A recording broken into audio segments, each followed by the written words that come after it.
Hey there. I'm excited to announce this to you today. This is what you've been waiting for in your spiritual quest. This is something I've wanted to do for a long time, and I'm finally ready to announce it that it's ready to go. It's the Grief to Growth Community Circle. Now, this is a sanctuary where like-minded souls are united in their journey through grief and towards personal transformation. It's more than just a place. It's a beginning. It's a commitment to growth and understanding. Here you're finding not just a community, but you're entering a circle of trust and depth. You're going to engage with interactive coursework. You'll dive into exclusive podcast episodes and partake in discussions that illuminate the path from mourning to empowerment. This is a realm where every question is honored and every individual's journey is validated. To be part of this exclusive circle, visit us at grieftogrowth.com/community or look for the chat icon at the bottom of every page on the main website. Remember that entry is a privilege because I want to ensure that every member is as dedicated and genuine as you are. You must apply to join, but the journey within is worth every step. So go ahead and join us today. Check it out, grieftogrowth.com/community, and I look forward to seeing you there. Hi there. Welcome to Grief to Growth podcast. Your host is Brian Smith, spiritual seeker, best-selling author, grief survivor, and life coach. Brian believes that the worst tragedies of life provide the greatest opportunity for growth. Brian says he was planted, not buried, and he is here to help you grow where you've been planted by the difficulties in life. In each episode, Brian and his guests will share what has helped them to survive and thrive. It is his sincere hope this episode helps you today.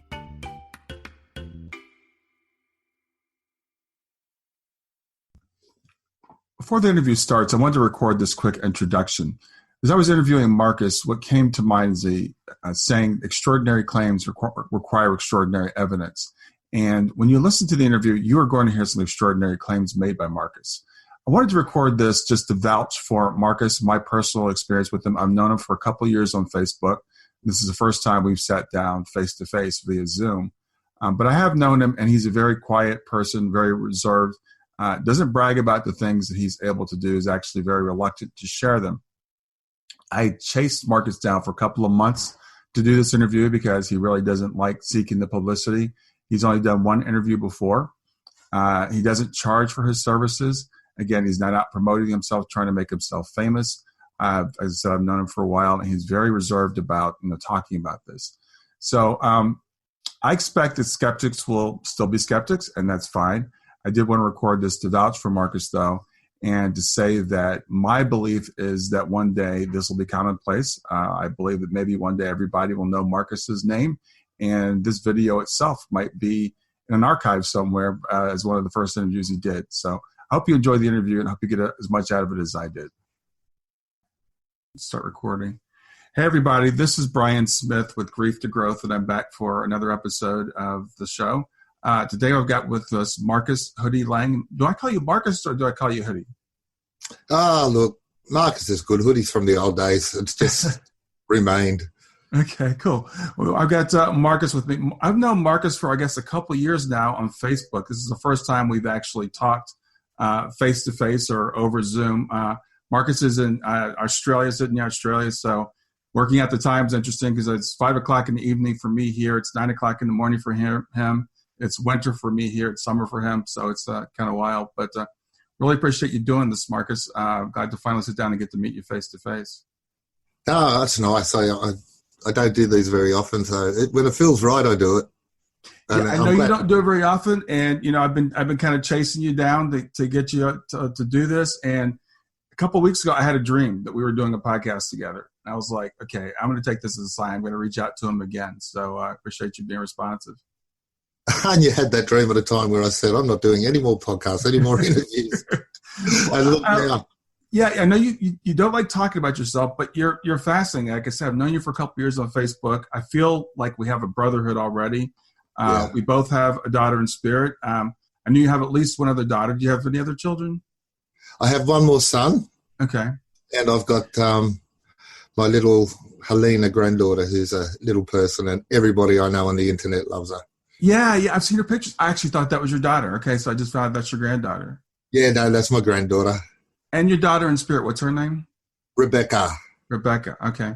Yeah, funnily enough about the name, though, is that because she left slightly before birth, and the only name that her mother and I had discussed at the time was that, but there was nothing further than that. Now, when she came back 20 years later, she called herself Rebecca, which I thought was pretty amazing. Yeah. She knew her name.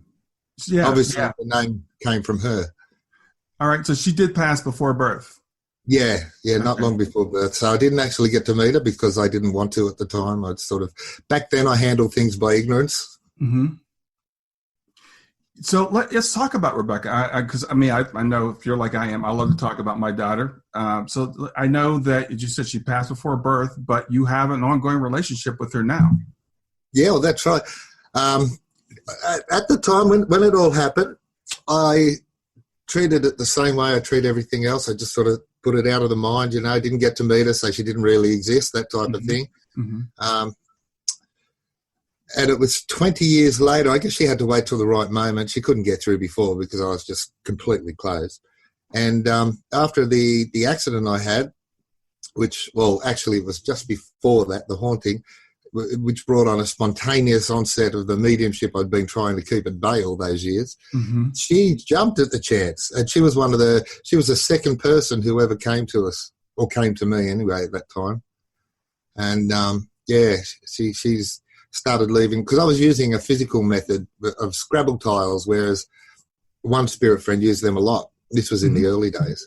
And she started using that too, and I was getting messages like, "Happy birthday, Dad, I love you," or "You're my hero, Dad." And it was really mind-blowing because here I am connecting with somebody I didn't even think was still alive. I mean, had no knowledge back then. All I knew is when I was a kid, I was scared of ghosts, and I blanked it completely. So did you see spirit when you were a kid then? I did, yeah. The first time I must have been about 3 years old. I used to go in the garage and jump all over Mum's big bags of wools and materials for her work, and I wasn't allowed to, of course. Uh-huh. So I remember jumping on one. I was laying on my back and looking up, and then all of a sudden, completely solid, a woman appeared from the shoulders up, and she had this weird old hat. It looked like the old mourning clothes that the Victorians wore. Mm-hmm. So, of course, my little young mind turned that into a witch. And that scared the bejesus out of me. That was not a good first impression of what was happening. And, of course, nobody believed me, just a kid's imagination. So I learned very young not to talk about these things. And the second, when it started, I was about 5, and I used to wake up in the middle of the night and there'd be 3 old ladies in that same mourning gear. So I think that was connected to that first. Uh-huh. And they used to stand around my bed talking about me to each other. I just pretended I was asleep, but I could hear them. Yeah. Mentally, though, and that was my first experience with that as well. Uh-huh. I find out now that they were relatives. Oh, wow. Okay. Yeah, great-grandmothers and things like that I would never have met. So you've had this ability since you were young. Yeah. Rebecca comes, but doesn't quite come in all the way. I mean, she passes before she comes in, and then she comes to you several years later. You said you had some sort of an awakening before she came? Yeah. Because of all the experiences as a childhood, which, of course, my family just didn't have the awareness to explain it. So they didn't discount me, but they didn't understand to give me a proper explanation. So I learned to stop it through ignorance, and it worked. It worked. Not forever, but it worked. And I moved my family about 12 years ago now I got a couple of apartments up in the Gold Coast, which is a place I've always gone for holidays. I love. And so we moved up there, but that turned into an absolute nightmare. The place was haunted. And unbeknownst to me at the time, I was all of a sudden starting to develop as a physical medium, which meant there were energies available. It was a perfect storm because that nasty little spirit that lived there soon worked out that he had ability to energies where he could throw things, and it became a poltergeist haunting. So we didn't just jump in at the little end, it was right into the deep end. And it was terrifying. We stayed there for a year until we couldn't take it anymore. And just like a horror movie, we fled in the middle of the night. That's true. In the middle of the night, left everything there. I was on my Harley. She was in the car following. And I got hit by a car just, only 100 k's from where I was trying to get to, which was 1,000 kilometres away. The further, the better. And it was during that process of being hit that I was just blown wide open. All those walls, that was gone. They smashed it along with my bones. Mm-hmm. And at that point, Rebecca, Les being a childhood friend I had long ago, and Rebecca, they were able to jump through like bang. Now, it wasn't just like that. It took a little bit longer. I realised there was something happening, so my wife and I tried to expand on that and see where it'd go. I had no knowledge of what was going to happen back then. But after that, it was about 6 months later, our home was robbed. I sent Vicky to the bank, and because I couldn't work anymore after the accident, or since, I got her to withdraw the last few grand out of my bank account that I had so we could survive on it. And as she walked out of the bank, she was attacked by a group of addicts with knives, and they cut her bag off her with my money in it and cut her in the process. Anyway, with that, they left me absolutely broke, no food, nothing. And of course, sorry, mate, of course that turned into anger. Mm-hmm. And it took probably another 3 months. I just wanted to understand why these people would do that to me. And it was one day that I just, out of the blue, all of a sudden I understood, because I had a major operation and I knew what the pull towards those pain pills were. All of a sudden I was experiencing me being dependent after the operation on these pills, which was no different to what the people who stole my money were. So there were the seeds of empathy there, and it was like an explosion. It's just all of a sudden in the heart, I had to forgive them. And I know it's all cliche and everything, but the power of forgiveness, it's incredible.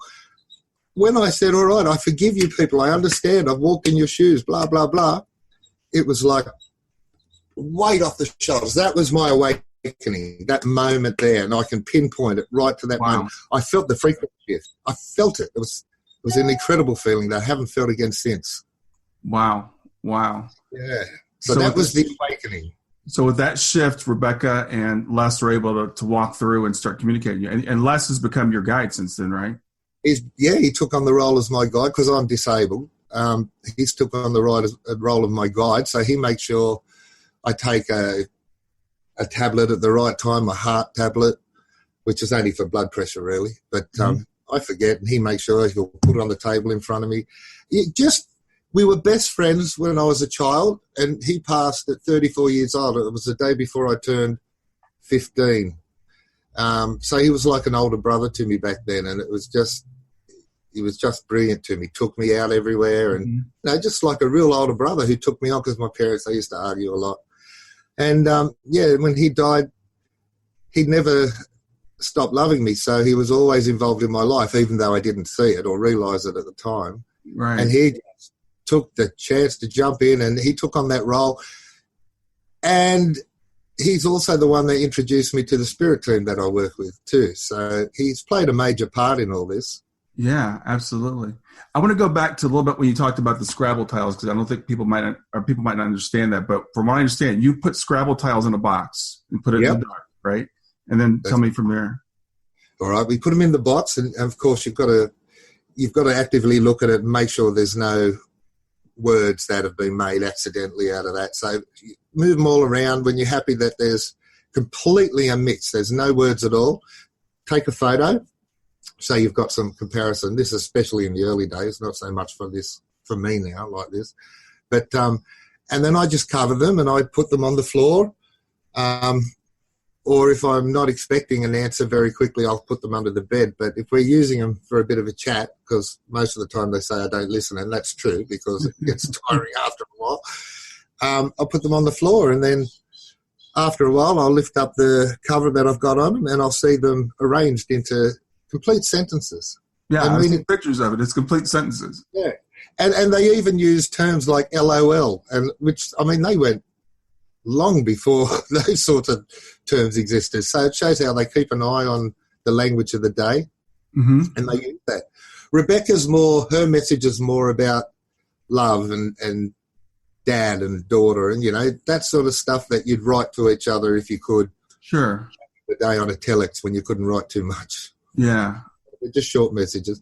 But with Les, a lot of the time he'll use that when I'm not listening, so I can't ignore for too long, even pretending he knows when I'm ignoring. Okay. I didn't realize that Les was sending you messages through the tiles too. Yeah, he was the first. Okay. Actually, it was when we moved into here. This was supposed to be temporary, but it is very temporary now because we're building a house. When we moved into here, I had thought that nasty spirit had followed us from where we were fleeing. Mm-hmm. So I was just needed to get some answers. So I put them down and asked to write your name. Tell me who you are, blah, blah, blah. And the first letters that were written was Les, and I knew straight away. I just knew it was him. And I was jumping for joy. Yeah, so he was trying to get your attention. Yeah, well, he certainly did. Yeah. And he's the one that encourages me now if I get a bit slack. And I do. So tell me about your so you had an NDE as well, right? Yeah. That was the proper NDE that I talk about. That was in 1991. Okay. And it was a bad marriage I was living in. There was just no love coming back this way. So, that leads you into depression and all the rest of that. Loveless marriage makes you feel. And I got very depressed, and I decided as you do when I was 20 years old, I was. So I went down with the black dog and didn't understand why and all of that. Well, I understood why, but, Anyway, life got very boring, and I just didn't want to be a part of it anymore. So I decided to take that into my own hands, which would have been a stupid move had I been successful. And I did something about it. And the next minute, I remember waking up on the bed and thinking to myself, I have never felt so good in my life. That was the first thought in my head, but I was still within the body. Oh, really? And the second thought was, I can't move. I can't move my limbs. And I thought, well, that's strange. I said, but I didn't care. So I thought, what's going on? I thought to myself, I must be meditating. And it was about 2 seconds later, I said to myself, I don't know how to meditate. This isn't meditating. What the hell is going on? And that's the point I started. I totally forgotten about what I did. Okay. I started rising, and I rose out of the body like this, and I could probably stopped at ceiling height, to be honest. Mm-hmm. And I could see back through myself at the body on the bed. And that's when I started to think, I did it. I'm dead. But my plan was I didn't expect to be alive. Right. When I was dead. I expected the cessation of life, of consciousness. That's what I thought, like a candle, putting a candle out. Yeah, but it didn't work that way. I was still very much alive, not in the body. I was looking down at the body. And that was a pretty freaky thought. And I could change focus, and I could still see myself like this, but by changing focus, I could see another body, which was obviously the spirit body.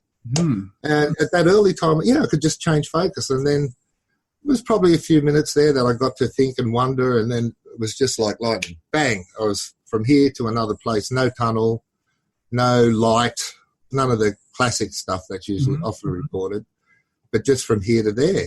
And I was tethered to another person up ahead, and he was leading. Obviously, I just went with it. It just felt right to go with it. There was no fear at all.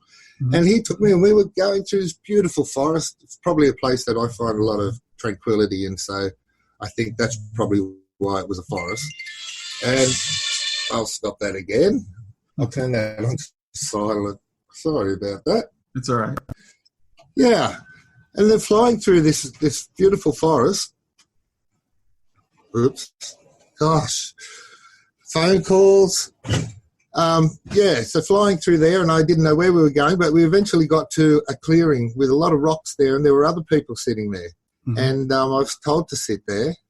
I didn't recognise that it was Les I was tethered to. That was taking the time. Mm-hmm. He was appearing in his spirit body, which at the time, without those human features, I couldn't have said that's Les. And it was too early for me to recognise energetic imprints, so I had no idea who it was at the time. And I did know, because everything was so telepathic, you'd think of something and then bang, the answer was there. So I just knew that the other people sitting around where I was told to sit were also having NDEs. And the only thing I can explain is this was a place where certain NDEs were given opportunities to, maybe it's where they say, do you want to go back? Do you want to stay? Because that's what happened to me.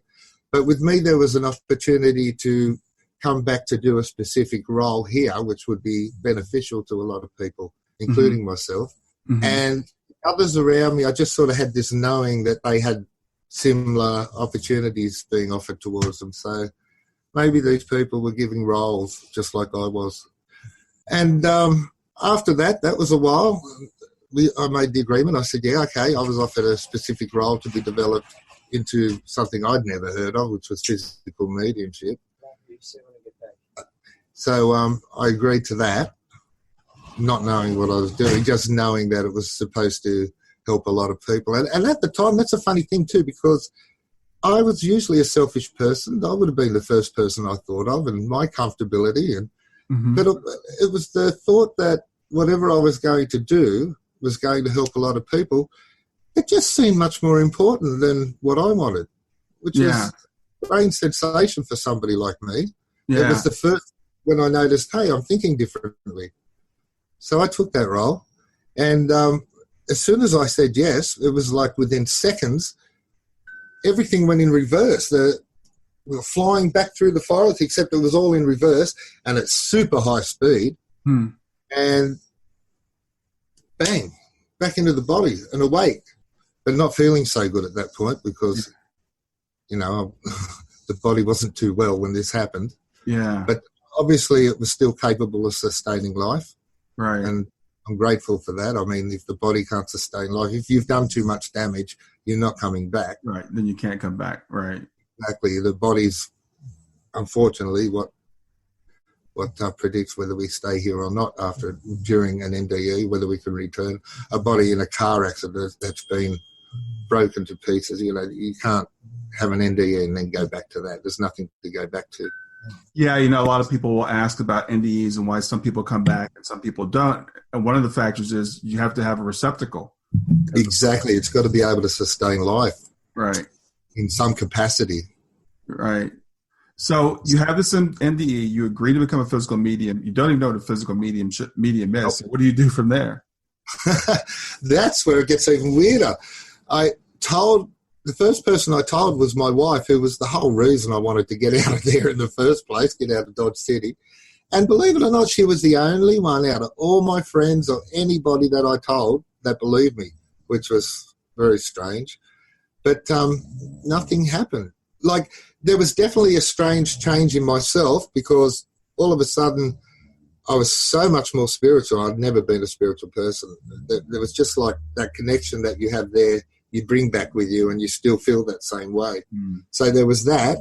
And all of a sudden I had this ability, like psychic abilities where I could hold things and tell people all about, and I was able to astral travel, which is something I'd never been able to do, and I was able to do it at will, very easily. And it was more of a party game back then because I still didn't understand it, whereas I'd say to someone, I'll tell you what's around your house, let me describe it for you. And it was always right, and it was always mind-blowing.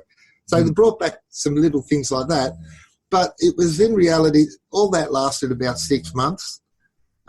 And as it started to wane, nothing had happened. These people didn't come back. And I thought, well, I don't know what a physical medium is, but I'm pretty sure I'm not one. And I started to turn against it again because I thought, well, maybe everyone was right. It was a hallucination. How can I prove it's not? Nothing out of the ordinary has been happening, except for my, which I would call psychic ability rather than mediumship, which I'm not a great psychic. I'm more of a medium. And it was 20 years later. The accident on the bike. Okay. That's when they all came back. Okay. Yeah, spirit works in a different time frame, right? I mean, we think, okay, I come back and be a physical medium. When's it going to happen? It should be happening right now, right? So it was 20 years later when that actually really opened up for you. Yeah, it's all about opportunity. And spirit also always, one thing they always talk to me about is, because I'm an impatient person, I really am. And to their annoyance. So they always talk to me about perfect timing, what they call perfect timing. Yeah, which is annoying. It is annoying because perfect timing usually means years away. That's what I found. Time, yeah. That's exactly what I found. If they say it's in perfect timing, then I know I'll have to be patient and wait. Yeah. I'm not patient, so that's really hard. So what the physical mediumship, what does it look like? I know you do apports, you've had materializations. Yep. Okay. Well, physical mediumship, the description I use for it is mental mediumship. For a start, mental mediumship is where information comes through to a medium, and then that medium there relays that to you as a sitter. That's mental mediumship. That's your classic mental mediumship. Physical mediumship is very different because in physical mediumship, any phenomena that is happening is not restricted to the medium. It can be experienced by everyone present using one or more of the senses. So it's a much more physical, where the medium in physical mediumship, I'm speaking for myself because we're rather unique in what we do. Yeah.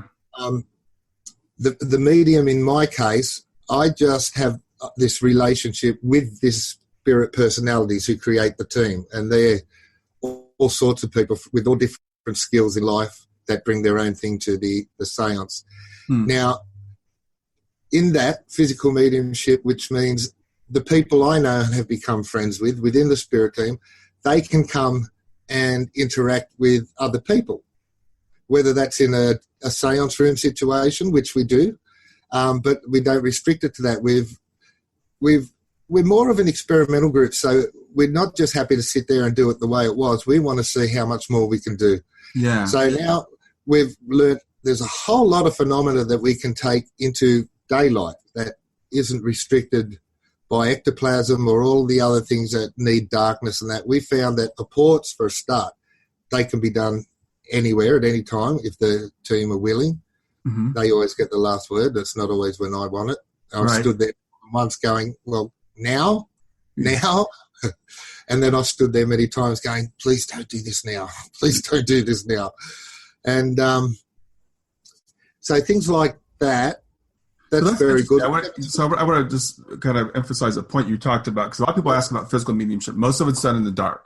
And people ask, why does it have to be done in the dark? Because that brings up suspicion, right? You're sneaking around the room. What are you doing? But exactly why we moved away from that. Yeah. But you're provide more of a proof base if we could.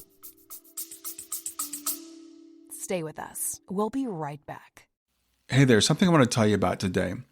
My podcast platform, Buzzsprout, has recently made it easier for me to allow you to support me financially. Go to www.grieftogrowth.com/subscribe. That's grief2growth.com/subscribe. And once you're there, you can sign up to support me financially. Now, you can do it for as little as $3 a month, or of course, as much as you'd like.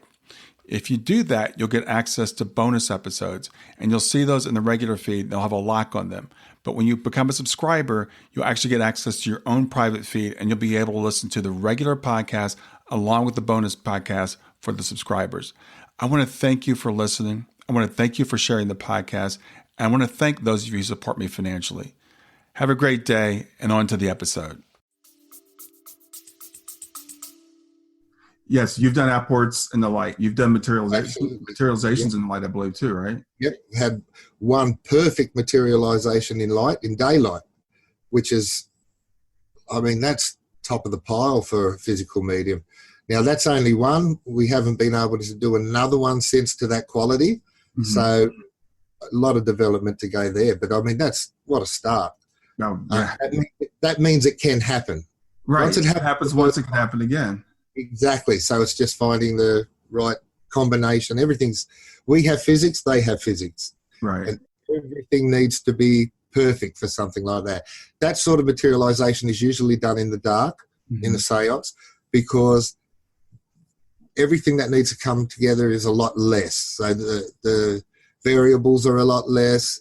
Mm. The conditions don't need to be so much because there's so much to take in for light. And besides that, ectoplasm, if it's an ectoplasmic materialization, that needs complete darkness because that has its own properties that are quite dangerous to the medium. But there's also photoplasm, which is a little less susceptible to problems with light. And that's what a lot of mediums are using in this day. Okay, that's new to me. I didn't know about that. Yeah, well, that's how we do these materializations. They're not ectoplasmic based, so therefore those restrictions aren't on the materialization. Okay. It's all about energy. It's probably very similar to the stories you read all the time about somebody whose grandfather, who's been dead for 10 years, came and sat on the lounge with them and talked to them, or stood in front of them and gave them a message. Those people say that their relatives were as solid as you or I. That's the same thing. That's an energetic materialization, which many times doesn't even need a medium. But when doing it in controlled circumstances, that's when you're looking at bringing in people's relatives and things like that. Now, do you sit in a regular circle, or can you do this on your own? We can do this on our own. Me and Vicky are the only ones here at the moment, so we sit on our own at this moment. But oh, really? There's a house being built, and in that house is a purpose-built seance room. So once that's done in about 6 months, it'll be regular again, once a week. Wow. That's the home circle. That's a dedicated group of sitters that always work with me. Then we'll be opening it up for other people too to come and experience physical mediumship, but without the charge. I never have charged, and I never will charge because I don't need to. If I needed to, it'd be a different story. Just basically to share that with them so they can have the experience, and not with a room full of 29 other people, which is typical in public mediumship. Yeah, that is awesome. I like to work. I didn't realize you were that far along. That's incredible. Well, I've met with a lot of people, like Karen. Do you know Karen Swain? I do know of Karen, yes, Karen. Yeah. Well, with my local IANS meeting in Sydney, she comes to that many times. And she was talking to me about a port, and I was showing her some pictures of what we get, just typical stuff. And she said, "Oh, I want my own port." The next minute, I can't even tell what it was. I can't think of what it was. It might have been a coin, but no, it was a crystal of some sort of stone. And as soon as she said, "Oh, I want one too," it fell from the roof, hit me on the shoulder, and bounced onto the floor, and everyone was, ah!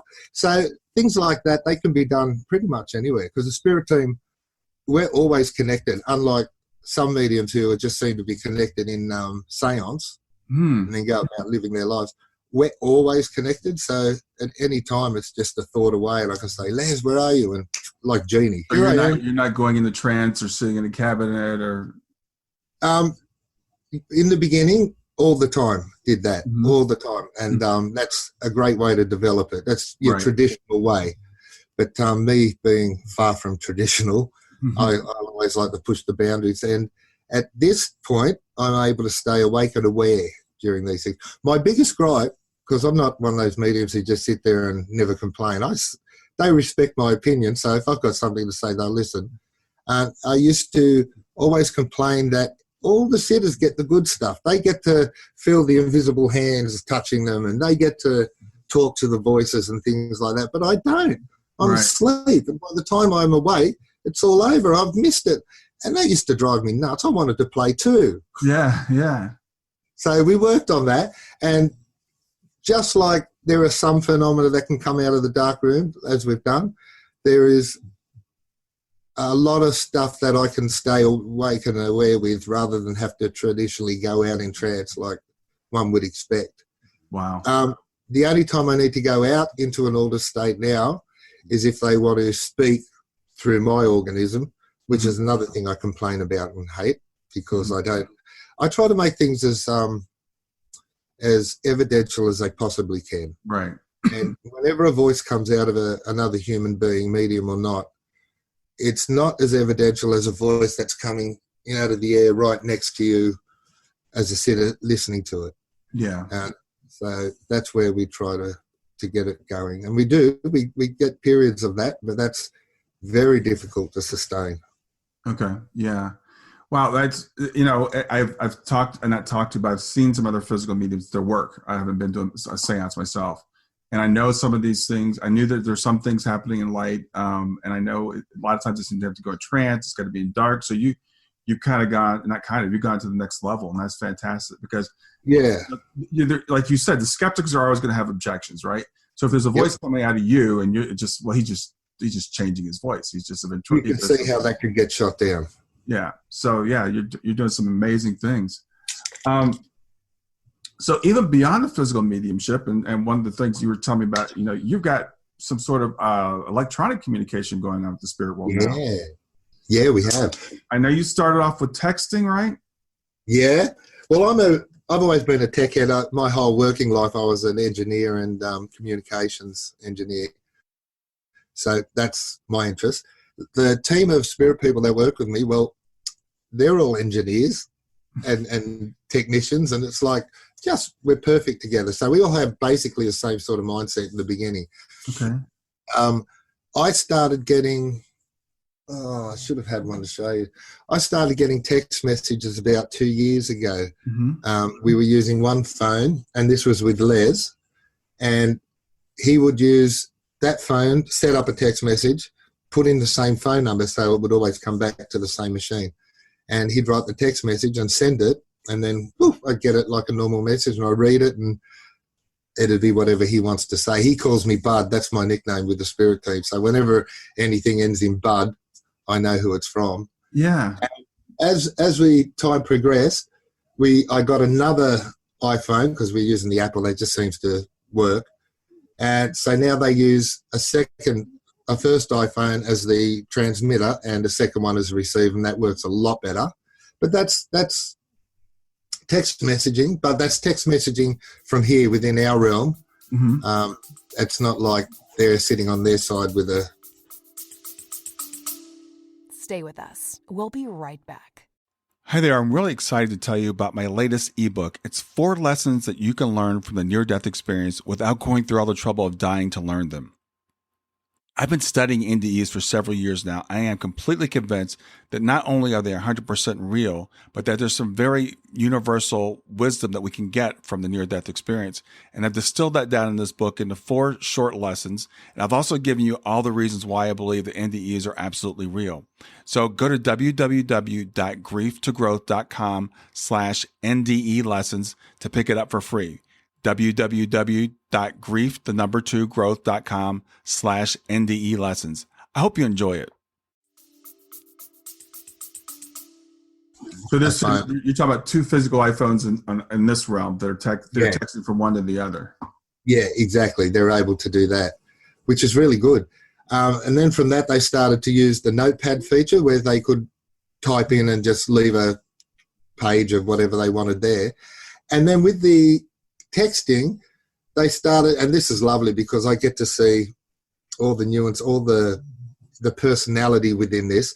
They have started using the handwriting feature, which is in the Apple iOS, whereas you can send a text message, but you handwrite it with your finger or with a pen. Okay. And you can send that, and on the other end, on the receive end, you sit there and you can watch it being written in near real time, just seconds after it's done. Wow. And they've started doing that. So now I'm seeing their actual handwriting, a physical handwriting. You can tell they don't do it very often because it's pretty elementary, lots of spelling mistakes too. But that's really beautiful. So they've kind of mastered that sort of technology. Mm-hmm. And now we're trying other things. I got a specific microphone, quite a large microphone. I'll bring it around and show you. This big fella here. Oh, wow. Uh-huh.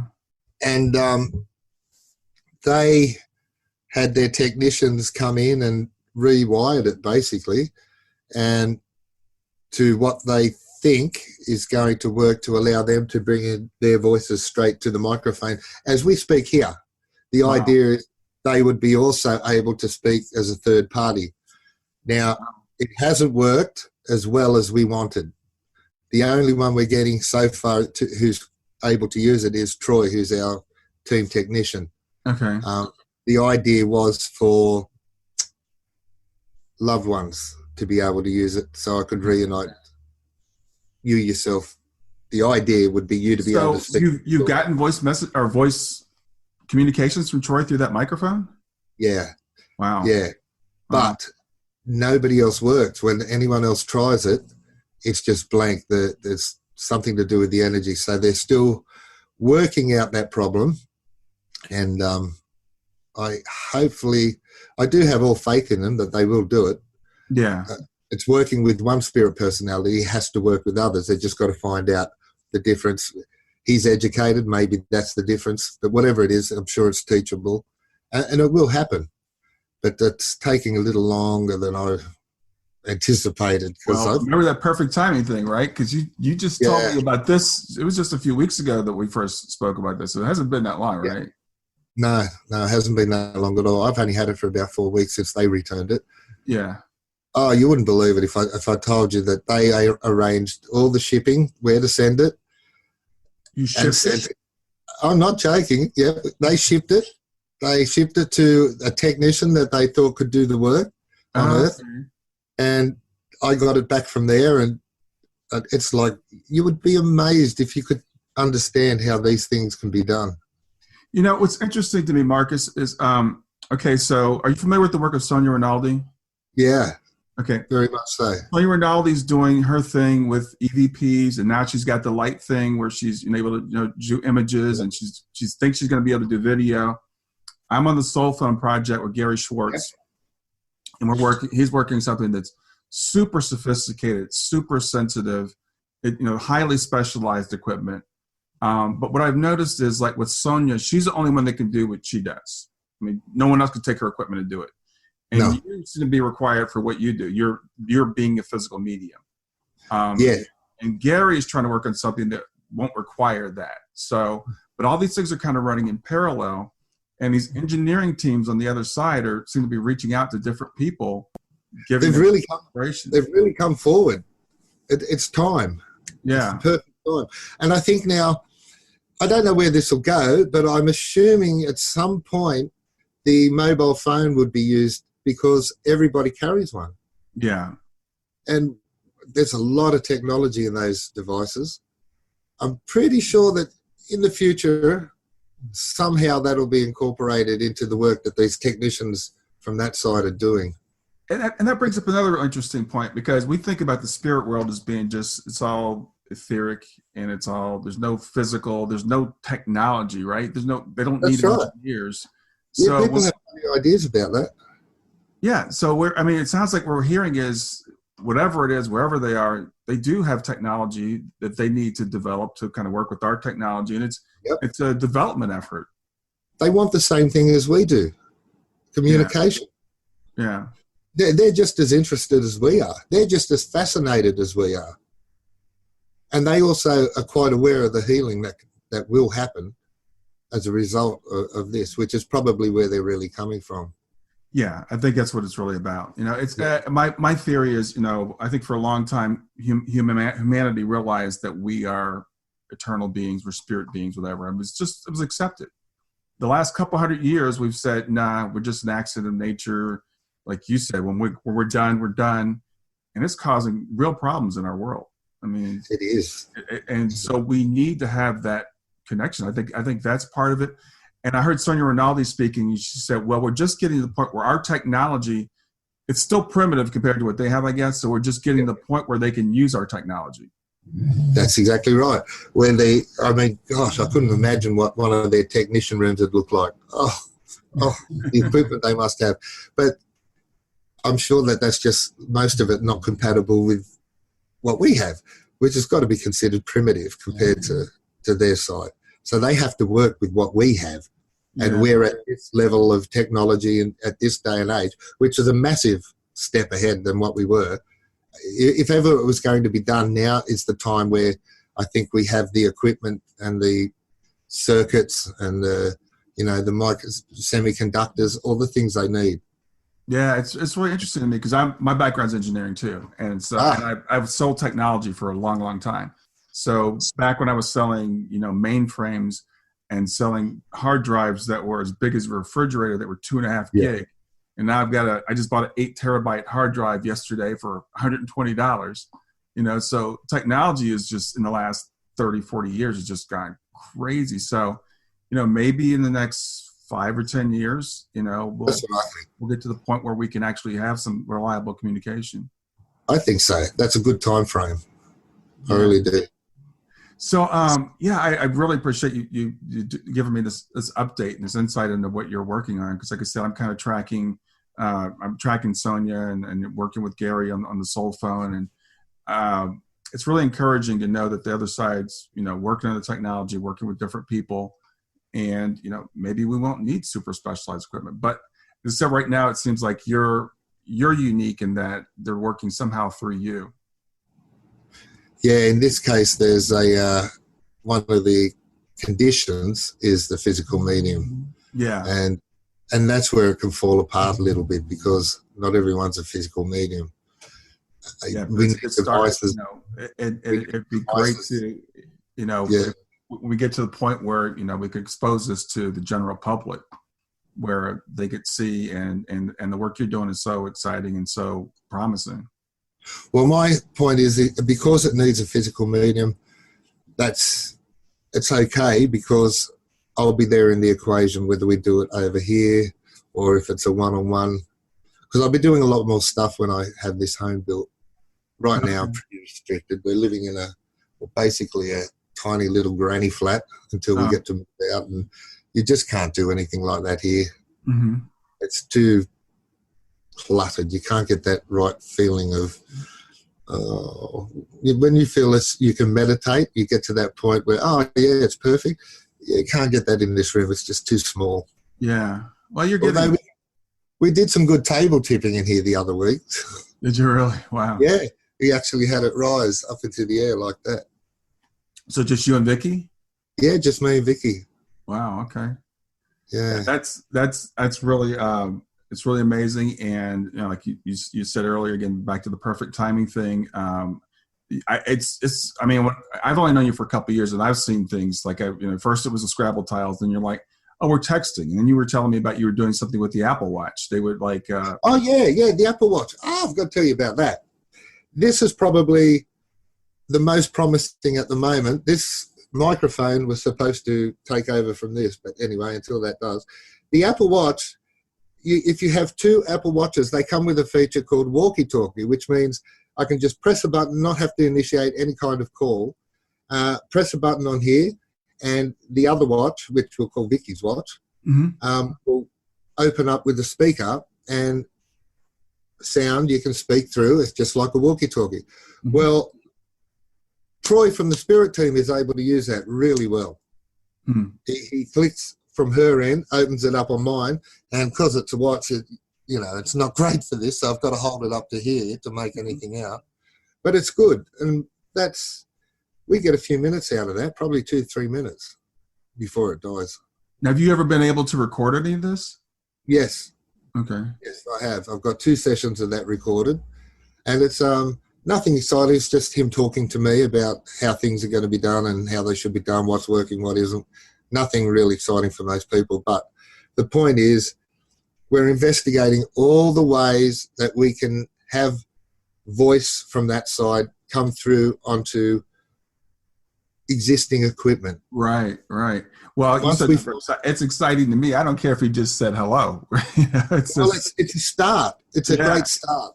Yeah. And as with any start, a start can grow and expand, and we learn from this basic first attempts, and we grow from that. And that's what we're doing. I don't talk about it all too much on the internet at the moment because I've still got a little bit to go. I was hoping to have something really great to show at the moment, but hopefully maybe you feel comfortable to do this again. I'd love to do it with you again. But like I said, working on the soul phone, it's interesting because the soul phone team called it the soul phone, which everybody thinks is going to be like a phone. Right now, it's basically a switch. It's a yes/no type device. So people on the other side can answer yes or no. But it's a start. It's like, and Gary always talks, Dr. Schwartz always talks about the Wright brothers, right? The first flight was 12 seconds. But exactly. Now we fly, intercontinental flights. So you got to make that first 12-second flight right now. So even if you get, hello through an Apple Watch, that's pretty cool. And yes, no answers through Schwartz's device. I mean, that's huge. A lot can be done. Spiritualism has used yes, no answers for forever.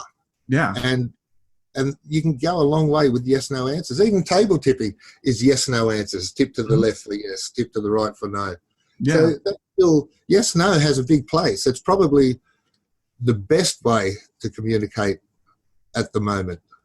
It's a really good start. So well, like I said, we'll see where all this heads. And I like I said, talked to you for a couple of years. I've told a few people about you. Of course, nobody's heard about you. And I'm like, you got to hear about him, because the stuff you're doing, I mean, just the physical mediumship is incredible in itself, but the communication takes it to a whole nother level. Yeah, well, that's where my head is. I love the technology. And I also think our physical mediumship in itself is about showing people that the consciousness continues, and that we're still alive. Yeah. That's the whole point of physical mediumship. And to know that you can physically interact. These people still have fingers. You can feel fingers when they touch you. And they're not just little clouds of consciousness floating around in the sky, playing harps, doing nothing all day. Yeah, well, it's interesting that we got several problems to overcome. First, we got the people that say, okay, we cease to exist. I mean, we just lights out, right? And then we've got this whole group of, like, I will call them New Age people, that we just become these enlightened clouds of consciousness, and there's no physicality to it. And I've heard some communications with people on the other side, and they were asking, like, are you physical? They're like, we're just as physical as you are. We're just, vibrating at a different frequency. But yeah, we could still walk and talk and, do all the things that you do. It's just life on a different frequency, a more appropriate frequency for that state of being after leaving the human experience. Yeah. Well, Marcus, I got to tell you, I really appreciate you doing this. I was really excited about having this come off, and I'm even more excited now that I had a chance to talk to you and learn more about what you're doing. Well, I'm really glad I did. So you're my second interview. Yeah, well, I am honored that you did this, and no, it felt right, because I believe in your cause, especially where you focus where you're doing your bit. I think is a very important cause, and that should be supported by everybody.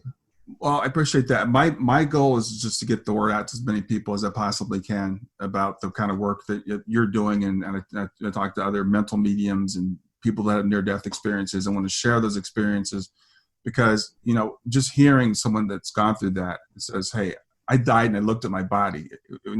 Maybe people hear that enough times, they'll finally realize, we don't die. We don't cease to exist. And those of us like you and me that have, a loved one in another world, know that we're going to see them again. And absolutely, without doubt. Rebecca, her consciousness continues. She's, communicating with us. Wonderful. And that's the important message that you're helping people realize. And that's why I resonated with you to do this. Well, I don't want to get greedy, but I'd love to do this again. I'd be happy to. When you get to the point where you're ready to demonstrate your stuff, yep. I would just be head over heels to do that with you. Well, you'll be the first to know. All right, man. Well, I appreciate you doing this. I know you got your day's just getting started. Thanks for listening to Grief to Growth. Brian hopes that you find this episode helpful and will come back for future episodes. Brian's best-selling book, Grief to Growth, Planted Not Buried, is a great resource for anyone who is coping with grief or knows someone who is. If you enjoy the podcast and would like to support it, there are 3 things you can do to help. The first is to share the podcast with someone that you think it will help. The second is to go to iTunes, rate, and review the episode. The third way you can support the podcast is by becoming a patron. Head over to www.patreon.com/grief2growth. That's patreon.com/grief, the number 2, growth, and sign up to make a small monthly donation. Patrons get access to exclusive bonus content and knowledge that you are helping to spread the message of Grief to Growth. For more about Brian and Grief to Growth, visit www.grief2growth.com.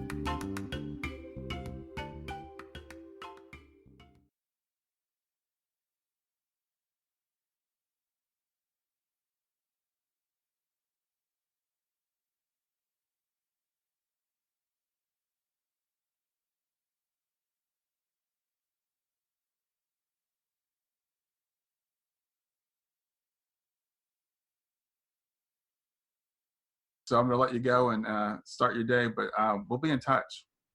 Great, mate. I really appreciated the chance too. Hi there. I hope you enjoyed this latest episode of the podcast, and I'd love to hear your thoughts. What questions came up for you? What did you like about it? What didn't you like about it? I invite you to visit us at growth2growth.circle.so. That's growth2growth.circle.so to continue the conversation with me and with other listeners. It's a space to sound off, to share reactions, and to go deeper into the topics from the show. I look forward to chatting more, and I hope to see you there.